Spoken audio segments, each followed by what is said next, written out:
ஒரு வருஷத்துக்கு ஒப்பந்தம் போட்டு நடிக்க கேட்டிருக்காரு அந்த பையன். இவளும் ஒத்துக்கிட்டு நடிக்க போயிருக்கா. வருஷம் முடிஞ்சதும் பொட்டிய தூக்கிட்டு போடின்னு சொல்லிருக்காரு. இவளும் இங்க வந்து உட்கார்ந்துருக்கா.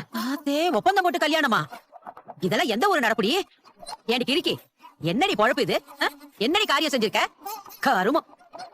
பொண்டாட்டியா நடிக்கிறதா? ஐயோ, என்ன கன்றாவி இது. நம்ம வம்சத்திலே இல்லாத புத்தி உனக்கு எங்க இருந்து வந்துச்சு? வாய் கிழிய பேசுவ. இப்ப சொல்லுடி. இவ்வளவு நடந்திருக்கு, இப்பவும் என்ன பார்த்ததும் ஏலாசி பேசிக்கிட்டு இருக்க நீ. அத்தை, அவளை திட்டாதீங்க அத்தை. அவ என்ன வேணும்னே இந்த காரியத்தை பண்ணிருப்பா? நர்மதாவோட ஆபரேஷனுக்காக தான் அவ இப்படி ஒரு இக்கட்ல மாட்டிக்கிட்டா. புரியாம பண்ணிட்டாத. ஏண்டி அப்படி அடி நம்ம ஒண்ணு இல்லாம இருக்கிறோன்னு உன் வாழ்க்கையை தொலைக்க முடிவு பண்ண?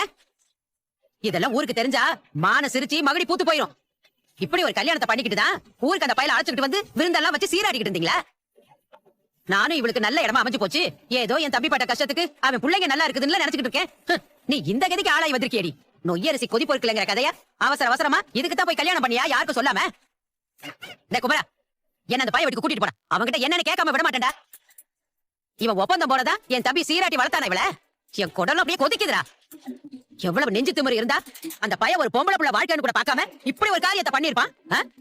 படத்துக்கு மானத்தை வித்த மாதிரி ஊர் பேசிடும். இல்ல ஏஞ்சி வாடா, என்ன கேட்கலாம். வாடா அத்தை, இது பாருங்க, என்ன வேணாலும் திட்டுங்க, அதுக்கு உங்களுக்கு உரிமை இருக்கு. தேவையில்லாம வேற எதுவும் பேசாதீங்க. மதனி விடுங்க, நீங்க பேசாம இருங்க. விடுறதா? எப்படி விட சொல்ற? கேட்க வேண்டியதை கேட்காம இருக்கலாமா?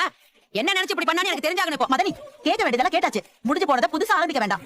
எல்லாம் முடிஞ்சு விலகியும் வந்தாச்சு. விடுங்க மதனி, நீங்க முதல்ல உட்காருங்க. உட்காரு. சாந்தி, நாங்க என்னமோ உன் மகனை இங்க அழைச்சிட்டு வந்து அவனை அடிமை மாதிரி வச்சிருக்கிறதா நீ சொல்லிட்டு இருந்தல. இப்ப என்ன சொல்ற? கங்கா அவனை எப்படி மாத்தி ஒரு பானவனா கொண்டு வந்துட்டா பாத்தியா? ஒரு பானவனாதான் இருக்கான். பார்க்க சந்தோஷமா தான் இருக்கு எனக்கும். அதெல்லாம் அவன் பேத்தியால தானே ஒரே அடியா சொல்லாத. அவனுக்கு வயசு ஏறுது இல்ல, பக்குவமும் பொறுப்பும் தானா வரத்தானே செய்யும். அவனை இங்கேயே இழுத்து பிடிச்சு வைக்காம அங்கேயும் வந்து எட்டி பார்க்க சொல்லு. பொண்டாட்டிக்கு மட்டும் சேவகம் பண்ணிக்கிட்டு இருந்தாச்சா என்ன யார் பாக்குறது? சரிடி, அதான் அப்பப்பா வந்துட்டு தானே இருக்கான். காவேரி, காவேரி, என்னமா? இந்தா, இத போய் ஹவுஸ் ஓனர் வீட்ல கொடுத்துட்டு வந்துறியா? எடுத்துட்டு போ. என்னடி சாப்பாடா? ஆமா மதனி, நாம கொடுத்தா அவங்க வாங்கிக்குவாங்களா? நம்ம ஆளுங்களே சில பேரு தீட்டு வீடுன்னு சொல்லி 16வது நாள் தலைக்கு தண்ணி ஊத்துற வரைக்கும் வயசுக்கு வந்துக்கிற வீட்டுல சாப்பிட மாட்டாங்க. இவங்க வாங்கிக்குவாங்களா? வாங்கிட்டா கொடுத்துட்டு வரட்டும், இல்லன்னா கொண்டுட்டு வந்துட்டோம். திரும்ப கொண்டுகிட்டு தான் வருவா. நீ வேணா பாரு. நம்ம ஊர்ல அக்கம் பக்கம் கொடுக்கறது வழக்கம். அந்த மாதிரி நினைச்சுதான் கொடுக்கறேன். பாப்போம். காவேரி, நீ போய் கொடுத்துட்டு வா. சரிம்மா. நான் சொல்றது நடக்குதா இல்லையான்னு பாரு. சரி விடு, அவதான் கொண்டு போயிருக்கால, பாப்போம். இந்த சாப்பிடு.